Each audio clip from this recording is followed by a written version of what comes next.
একটি অপতথ্য বা তথ্যের বিকৃতি পুরো দেশকে অস্থির করে ফেলতে পারে, বিভেদ তৈরি করতে পারে মানুষে মানুষে। তাই প্রতিটি অপতথ্যের বিপরীতে প্রয়োজন সঠিক তথ্য তুলে ধরা, আর সেই কাজটি করতে এসে আপনাদের সঙ্গে আছে আমি রাকিব হাসান। আমন্ত্রণ জানাচ্ছি রিউমার চেক নিয়ে ৭১ নিয়মিত আয়োজন ফেক নিউজ স্ক্যানারে। এবং বলে রাখি, আজ আমাদের সঙ্গে আছেন প্রধান উপদেষ্টার উপপ্রেস সচিব আবুল কালাম আজাদ মজুমদার এবং আছেন প্রযুক্তি বিশ্লেষক ও আইটি উদ্যোক্তা মীর মনোয়ার ইকবাল। আপনাদের দুজনকে স্বাগত জানাচ্ছি এবং আমরা আলোচনায় যাব। তবে তার আগে যথারীতি একটা প্রতিবেদন দেখব, যাতে আলাপ করতে সুবিধা হয়, একই সঙ্গে ধারণা পাওয়া যায় যে কী ধরনের অপতথ্যগুলো আসলে ছড়িয়েছে। তাড়াতাড়ি টিভি অন করুন, ডক্টর ইউনূস পদত্যাগ করেছেন, কিংবা ১০০% সত্য ডক্টর ইউনূস পদত্যাগ করেছেন, এমন অন্তত 10টি পোস্ট একাধিক ফেসবুক পেজ থেকে ছড়িয়েছে। শেয়ার হচ্ছে হাজারের ওপরে। এসব পোস্টের কমেন্টে একটি নিউজের লিঙ্ক জুড়ে দেওয়া হয়েছে। পরে ফ্যাক্ট চেক করে দেখা গেল প্রধান উপদেষ্টার পদত্যাগের খবরটি গুজব, এবং যে লিঙ্ক দেওয়া হয়েছে সেটাতে ক্লিক করলে একটা অনলাইন জুয়ার ওয়েবসাইটে চলে যাচ্ছে। এভাবে গেল ২৪ ঘন্টায় অস্বাভাবিক হারে ছড়াচ্ছে প্রধান উপদেষ্টার পদত্যাগের গুজব। দিনের শেষ ভাগে প্রধান উপদেষ্টার ফেসবুক স্ট্যাটাস দাবিতে একটি স্ক্রিনশট ছড়ালো, এবং সেখানে জানানো হলো নোয়াখালী নয় বরং কুমিল্লাকেই বিভাগ করা হচ্ছে। পরে দেখা গেল সেই তথ্যটিও মিথ্যা। স্ক্রিনশটটি এডিট করে বানানো হয়েছে। দর্শক, চলুন আমরা ফ্যাক্ট চেকগুলো দেখে নিই, তারপর আলাপে যাব। তাপসী তাবাসসুম উর্মি নামের একটি ফেসবুক অ্যাকাউন্ট থেকে ক্রমাগত ছড়ানো হচ্ছে গুজব। একদিনে এই অ্যাকাউন্ট থেকে ৪টির বেশি পোস্ট করা হয়েছিল, যার প্রায় সবগুলো ছিল প্রধান উপদেষ্টার পদত্যাগের দাবিতে। তাড়াতাড়ি টিভি অন করুন, ডক্টর ইউনূস পদত্যাগ করেছেন, ১০০% সত্য ডক্টর ইউনূস পদত্যাগ করেছেন, এমন স্ট্যাটাস দিয়ে একটি নিউজ লিঙ্কও জুড়ে দেওয়া হয়েছে কমেন্টে। এরপর অনুসন্ধানে জানা গেল প্রধান উপদেষ্টার পদত্যাগের খবরটি গুজব, এবং যে লিঙ্ক দেওয়া হয়েছে সেটা একটি অনলাইন জুয়ার লিঙ্ক। এর কিছুক্ষণ বাদে ফেসবুকের আরেকটি ভিডিও ভাইরাল হয়। সেখানে দাবি করা হয় এইমাত্র পদত্যাগ করলেন ডক্টর ইউনূস, সেনা প্রধানের হাত থেকে ক্ষমতা নিল শেখ হাসিনা। দ্রুত ফ্যাক্ট চেক করে নিশ্চিত হওয়া গেল দাবিটি মিথ্যা, ভিডিওটি ফেক। সাম্প্রতিক ভিন্ন ভিন্ন ঘটনার কয়েকটি ভিডিও যুক্ত করে এই মিথ্যা দাবিতে প্রচার করা হচ্ছে।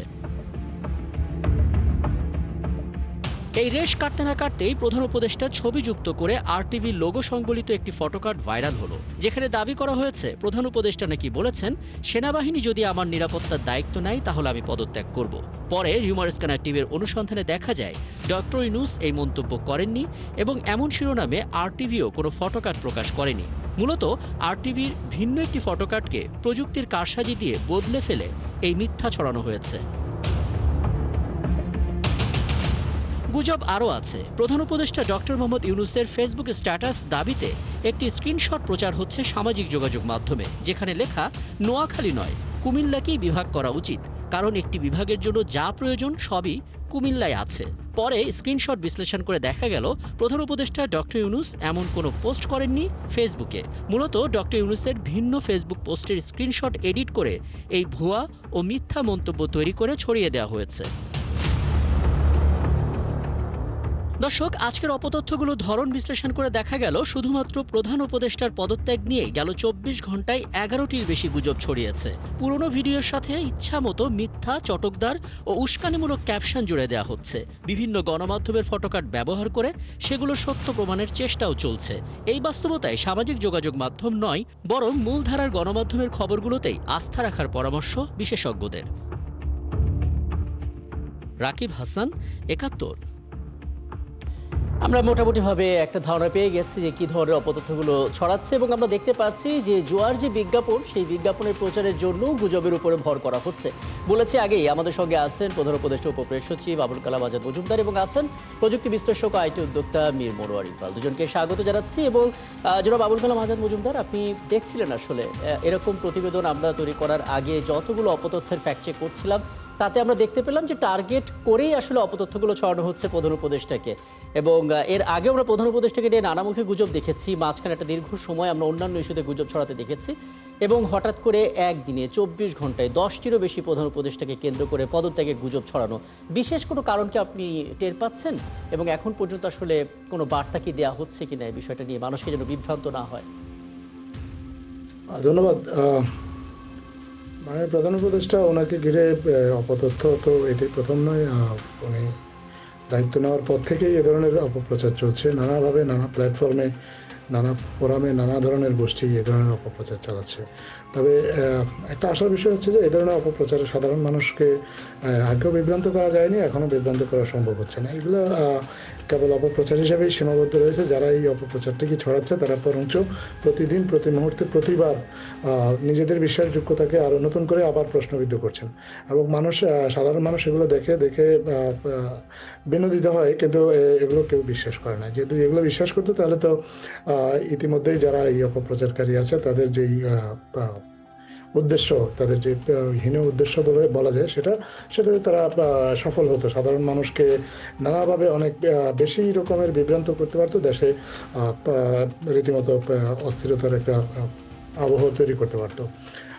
অস্থিরতা আছে দেশে, এটা ঠিক, কিন্তু আমি বিশ্বাস করি যে আমাদের দেশের মানুষ আস্তে আস্তে সচেতন হয়ে উঠছে এবং এ ধরনের অপপ্রচার তারা আসলে খুব কমই বিভ্রান্ত হচ্ছেন। আমরা আসলে এই অপপ্রচারগুলো সামাজিক যোগাযোগ মাধ্যমের চেয়ে যখন মূলধারার গণমাধ্যমে এ ধরনের অপপ্রচার হয়, কারণ আমরা দেখেছি যে সামাজিক যোগাযোগ মাধ্যমের মতো মূলধারার বা নিজেদেরকে গণমাধ্যম দাবি করে এমন কিছু মাধ্যম আসলে এগুলো মূলধারা কিনা বা বিচ্ছিন্ন কোনো ধারা, সেটা আমি ঠিক নিশ্চিত করে বলতে পারবো না।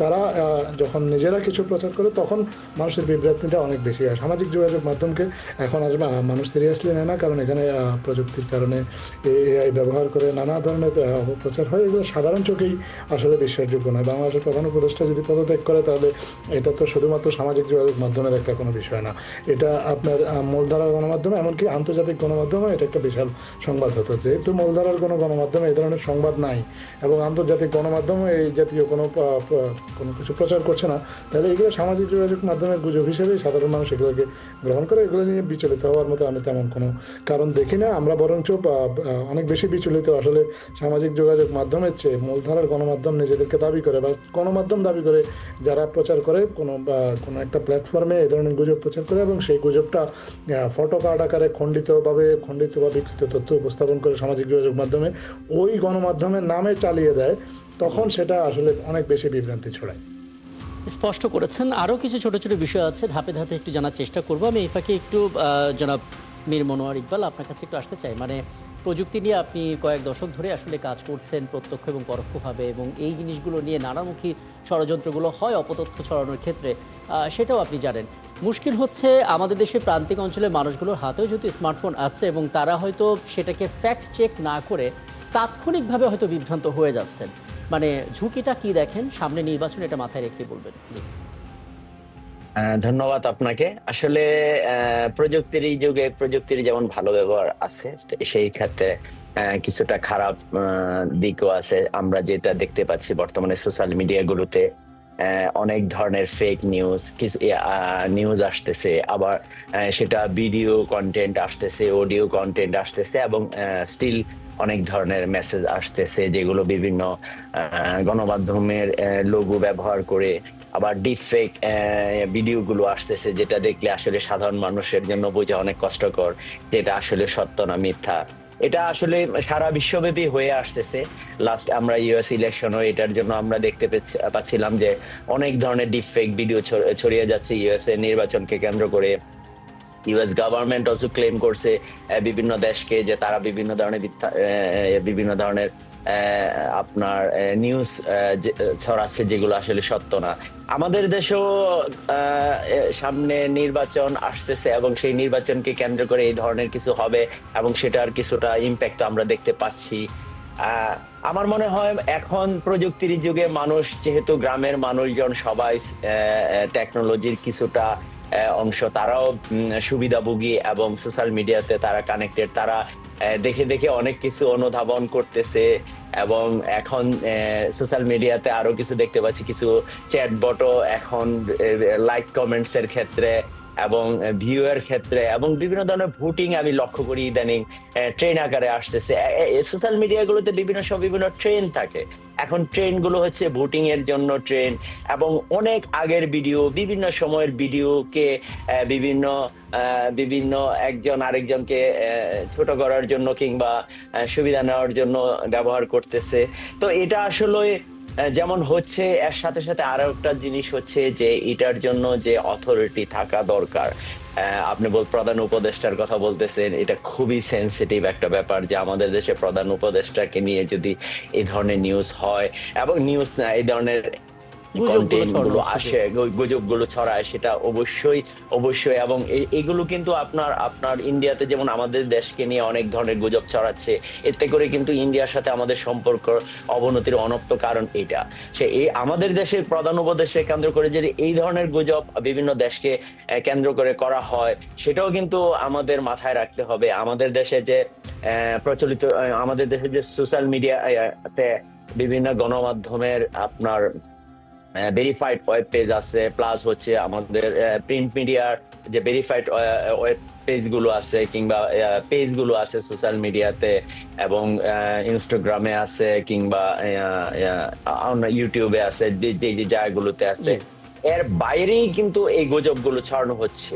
তো আমি ইদানিং লক্ষ্য করতেছি, এবং ভেরিফাইড কিছু পেজ থেকে ইদানিং গুজব আমার চোখে হ্যাঁ, এবং পড়েছে এবং যে আমরা দেখতে পাচ্ছি যে ধারাবাহিকভাবে কিছু সিলেক্টেড পেজ থেকেও কিন্তু আমরা বারবারই গুজব ছড়াতে দেখি। আমি একটা বিরতির এবং ফিরে এসে আসলে সমাধানের জায়গাটা নিয়ে কথা বলবো, এবং জনাব আবুল কালাম আজাদ মজুমদার, আপনার কাছে তখন জানার চেষ্টা থাকবে আসলে এটা ঠিক যে আমাদের দেশের মানুষ এখন আগের চাইতেও সচেতন হয়েছে, কারণ কমেন্ট সেকশনগুলো আমরা দেখি, অনেকে আবার পাল্টা প্রশ্ন করেন এই খবর কোত্থেকে পেলেন আপনি। এই যে প্রশ্ন করার প্রবণতা এটা বাড়ছে, কিন্তু তারপরেও যারা আসলে একসাথে ঝাঁক বেঁধে অপতথ্য ছড়াচ্ছে, তখন কেউ না কেউ তো শেয়ার করছে এবং বিভ্রান্তি ছড়াচ্ছে। সেই জায়গাটা নিয়ে করণীয় কি সেটা একটু জানার চেষ্টা করবো ছোট্ট একটা বিরতি পর ফিরে এসে। দর্শক, আপনারা আছেন ফেক নিউজ স্ক্যানারে, ছোট্ট একটা বিরতি পর ফিরছে, আমাদের সঙ্গে থাকবে একাত্তরের সাথে থাকার জন্য। এবং আপনারা আছেন রিউমার চেকলে একাত্তর নিয়মিত আয়োজন ফেক নিউজ স্ক্যানারে, এবং আমার সঙ্গে আমার অতিথিরা তো রয়েছেনই। জনাব আবুল কালাম আজাদ মজুমদার, আপনার কাছে শুরুতে একটু জানতে চাই, মানে এটা ঠিক যে মানুষ সচেতন হচ্ছে, কারণ ধারাবাহিকভাবে সঠিক তথ্য প্রচার করাটাই একমাত্র সমাধান বলা হয়, যাতে করে মানুষ বুঝতে পারে যে অপতথ্যগুলো কোনটা। কিন্তু মুশকিল হচ্ছে যে এখন প্রান্তিক অঞ্চলের মানুষের হাতেও যদি স্মার্টফোন, এবং তারা নিয়মিতভাবে যদি তাদের চোখে পড়তে থাকে স্ক্রল করতে করতে অপতথ্যগুলো নানা ফরম্যাটে, কেউ না কেউ তো বিশ্বাস করবেই, কারণ আমরা দেখতে পাচ্ছি হাজারের উপরে শেয়ার হচ্ছে। আপনার অভিজ্ঞতা এবং যেই বাস্তবতা দুটো মিলিয়ে একটু বলবেন আসলে কিভাবে পথগুলো বন্ধ করা যায়, অন্তত কমানো যায়। এটার আসলে শর্টকাট কোনো সলিউশন নেই। আমার কাছে মনে হয় যে মূলধারার যে গণমাধ্যম, তারাও কিন্তু সামাজিক যোগাযোগ মাধ্যমে তাদের উপস্থিতি আছে। তারা তাদের কন্টেন্টগুলো যদি সঠিকভাবে তৈরি করে এবং তাদের নিজস্ব সামাজিক যোগাযোগ মাধ্যমের যে প্ল্যাটফর্মগুলো আছে সেগুলোতে এগুলো প্রচার করে, তাহলে সাধারণ মানুষ সঠিক তথ্যটা পাবে। কিন্তু সমস্যা হচ্ছে যে আমাদের মূলধারার গণমাধ্যমের এই আসলে অনেক তথ্য তারা নিজেরাই খণ্ডিত আকারে প্রকাশ করে, যে কারণে মানুষ বিভ্রান্ত হয়। এখন আমাদের দিক থেকে যদি বলেন যে সরকারের দিক থেকে এক্ষেত্রে চেষ্টা বা আহ্বান হচ্ছে, আমাদের প্রথমত আমাদের মূলধারার গণমাধ্যমের কাছে আহ্বান থাকবে যে আপনারা সঠিক তথ্যটা প্রচার করেন, তাহলে মানুষ আপনাদেরকে বিশ্বাস করবে। সেটা আমরা করছি, উদ্যোগ নিচ্ছি, কিন্তু সরকার দিক থেকে করণীয়টা কি? সেটা আপনি হয়তো উদ্যোগ নিচ্ছেন, কিন্তু এখানে বাংলাদেশে হাজারো রকমের গণমাধ্যম আছেন। আপনি একজন দুজনের উদ্যোগে এখানে আসলে খুব বেশি পার্থক্য তৈরি হয় না। আমরা মনে করি যে এটা সামগ্রিকভাবেই আসলে এই বিষয়ে সবাইকে সচেতন হতে হবে, এবং সরকারের দিক থেকে এই বিষয়ে আসলে আরো কঠোরভাবে আইন প্রয়োগ করাটাও আসলে আমি মনে করি যে এই মুহূর্তে যুক্তিযুক্ত একটা বিষয়। কারণ যারা গণমাধ্যম পরিচালনা করেন তাদেরকে কিছু নিজস্ব নিয়ম নীতির মাধ্যমে আপনার চলতে হয়। তারা যদি আপনার গণমাধ্যমে কন্টেন্টের নামে গুজব ছড়ায়, আইনটা প্রয়োগে যারা গণমাধ্যমে কন্টেন্টের নামে গুজব ছড়াচ্ছে শুধু তাদের ক্ষেত্রে, নাকি ক্রস বর্ডার যারা দেশের বাইরে বসে ষড়যন্ত্র করছে তাদের ক্ষেত্রে প্রয়োগ হবে? দেশের বাইরে যে যারা গুজব ছড়াচ্ছে তাদের ক্ষেত্রে তো বাংলাদেশে বসে বাংলাদেশ সরকার আইন প্রয়োগ করতে পারবে না। তাদের ক্ষেত্রে সরকার আহ্বান জানাতে পারবে, কিন্তু কিছু কিছু বিষয় আছে বাংলাদেশ সরকারের নিয়ন্ত্রণের বাইরে, যেটা বাংলাদেশ সরকারের নিয়ন্ত্রণের মধ্যে আছে, বা বাংলাদেশের সীমানায় বসে যারা এই অপপ্রচারগুলো করছে তাদেরকে বাংলাদেশ সরকার চাইলে আইনের আওতায় আনতে পারে। এবং ক্ষেত্র বিশেষে বাংলাদেশের বাইরে থেকে যারা আসলে এই ধরনের প্রচারের সাথে যুক্ত হচ্ছে, যে প্ল্যাটফর্মগুলোকে তারা ব্যবহার করছে, বাংলাদেশ সরকারের পক্ষ থেকে সেই প্ল্যাটফর্মগুলোর দৃষ্টি আকর্ষণ করা যেতে পারে, এবং সেটা সরকারের পক্ষ থেকে নিয়মিত সেই দৃষ্টি আকর্ষণ করাও হচ্ছে, এবং অনেকগুলো গুজব এর মাধ্যমে আপনার ডিবাঙ্ক করাও পসিবল হয়েছে। এটা একটা আসলে বিশাল ফাইট। এই ফাইটটা সরকারের একার পক্ষে লড়া সম্ভব না। এই ক্ষেত্রে আপনার গণমাধ্যমের একটা বিশাল ভূমিকা আছে। সাধারণ জনগণেরও নিজেদেরও সচেতন হতে হবে, কারণ তারা যদি ভুল তথ্য পায় এবং ভুল তথ্যের ভিত্তিতে তারা নিজেরা যদি কোনো সিদ্ধান্ত দেয়, সিদ্ধান্ত গ্রহণ করে, তাহলে তারা নিজেরাই বিপদে পড়তে পারে। আমি একটা উদাহরণ দিই। কিছুদিন আগে আপনি দেখেছেন যে সরকার পদত্যাগ করেছে, এটা শুনে অতি উল্লাসে একজন রাস্তায় নেমে গিয়েছিল মিছিল নিয়ে, তারপরে উনি জনগণ দ্বারা ধৃত হয়েছেন। তো এই ধরনের গুজবে বিভ্রান্ত হয়ে কেউ যদি রাস্তায় নেমে পড়েন এবং পরে কোনো বিপদ আপদে পড়েন, আমরা চাই না যে এরকম কোনো পরিস্থিতি হোক যাতে মানুষ বিভ্রান্ত হয় এবং বিভ্রান্ত হওয়ার একদম একদম বেশ কতগুলো গুরুত্বপূর্ণ পয়েন্ট আপনি বললেন। হ্যাঁ, আমি একটু সব শেষ জনাব মীর মনোয়ার ইকবাল কিছু সাজেশন নিয়ে আলাপটা শেষ করব। আপনার অভিজ্ঞতা থেকে একটু বলবেন আসলে ঠিক এই মুহূর্তে কোন কাজটা করণীয়। একটা তো হচ্ছে যে আমাদের নিজেদের সচেতনতা, গণমাধ্যমের দায়িত্ব জুটে উঠে এসেছে, এর বাইরে আর কি বলবো? এর বাইরে যেটা বলতে পারি সেটা হচ্ছে সোশ্যাল অ্যাওয়ারনেস। এই অ্যাওয়ারনেসটা আসলে সব জায়গা থেকে হতে হবে। এটা প্রত্যেকটা আমাদের আসলে গভর্নমেন্টের কাছ থেকেও সোশ্যাল অ্যাওয়ারনেসটা করতে হবে, যে ফেক নিউজের ব্যাপারে আপনাদের মূলধারা মিডিয়া যারা আছে তাদের কাছ থেকেও এই সোশ্যাল অ্যাওয়ারনেসটা তৈরি করতে হবে। পাশাপাশি আমাদের টেকনোলজিক্যাল অনেক সলিউশন আমরা এইভাবে কাজ করতে পারি। আমরা এআই দিয়ে যেমন ডিপ ফেক ভিডিও বানানো যায়, আবার এআই দিয়েও কিন্তু ফেক নিউজ স্ক্যান করা যায়। আবার এর সাথে সাথে যদি আমরা ন্যাচারাল ল্যাঙ্গুয়েজ প্রসেসিং গুলো করতে পারি, যে কে কোন ভাষায় বলতেছে, কিভাবে বলতেছে, ডিপ লার্নিং গুলো ইউজ করতে পারি এবং ব্রাউজার এক্সটেনশনের মাধ্যমে এগুলোকে ইজিলি আইডেন্টিফাই করা যায়, এবং সে অনুযায়ী কিন্তু একটা অথরিটির মাধ্যমে এগুলোকে কিন্তু আমি বলবো না যে আপনার মানে এদের বিরুদ্ধে শক্ত কোনো আইন করা, কিন্তু যেটা ফেক সেটা ফেক, সেটাকে যেন অবশ্যই আমরা সেভাবে অ্যাড্রেস করি। আদারওয়াইজ আমি যখন গ্রামে যাই তখন গ্রামের মানুষের মধ্যে সত্যি কথা বলতে এটার একটা ব্যাড ইম্প্যাক্ট অবশ্যই আছে। তারা মনে করতেছে যেটা আসলে অনেক কিছু ঘটতেছে, আর যেটা বাস্তবের আসলে তার কাছাকাছি অনেক ক্ষেত্রে নাই। তো এটা কিন্তু কোনো না কোনো ভাবে ইম্প্যাক্ট করতেছে। বাট গুড থিং হচ্ছে যে আজাদ ভাই যেটা বলছে, যে মানুষও কিন্তু এখন বুঝে গেছে যে আসলে কোনটা সত্য। এই সোশ্যাল মিডিয়া যারা আসলে যেমন লাইক ফেসবুক, টুইটার, এদের সাথেও কিন্তু সরকারের সাথে স্ট্রং কমিউনিকেশন যেটা আসলে রাখতে হবে। আবুল কালাম আজাদ মজুমদার বলছিলেন যে আসলে টেক জায়ান্টদের সঙ্গে আলোচনাটা জারি রাখা, একই সঙ্গে ডিজিটাল লিটারেসি বা সচেতনতা জায়গাটাও তৈরি করা গণমাধ্যমের দায়িত্বটা আছে। অনেক ধন্যবাদ আপনাদের দুজনকে আমাকে সময়টা দেওয়ার জন্য। নিশ্চয়ই সামনের কোনো আয়োজনে আবারও আপনাদেরই পাবো এবং আরো চমৎকার কিছু পরামর্শগুলো জানার সুযোগ হবে। অনেক ধন্যবাদ আমাকে সময়টা দেওয়ার জন্য।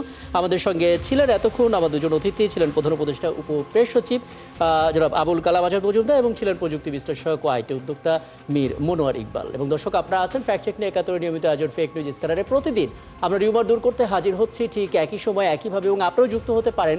যে কোনো খবর যদি আপনাকে সংশয়ে ফেলে সেটা একটা স্ক্রিনশট আমাদেরকে মেইল করতে পারেন। মেল আইডি দেখতে পাচ্ছেন fns.71tv@gmail.com, অথবা ফেসবুকে যুক্ত হতে পারেন facebook/fake news স্ক্যানার এই ঠিকানায়। আমরা সেই তথ্যের ফ্যাক্ট চেক করে আপনাদের জানানোর চেষ্টা করব।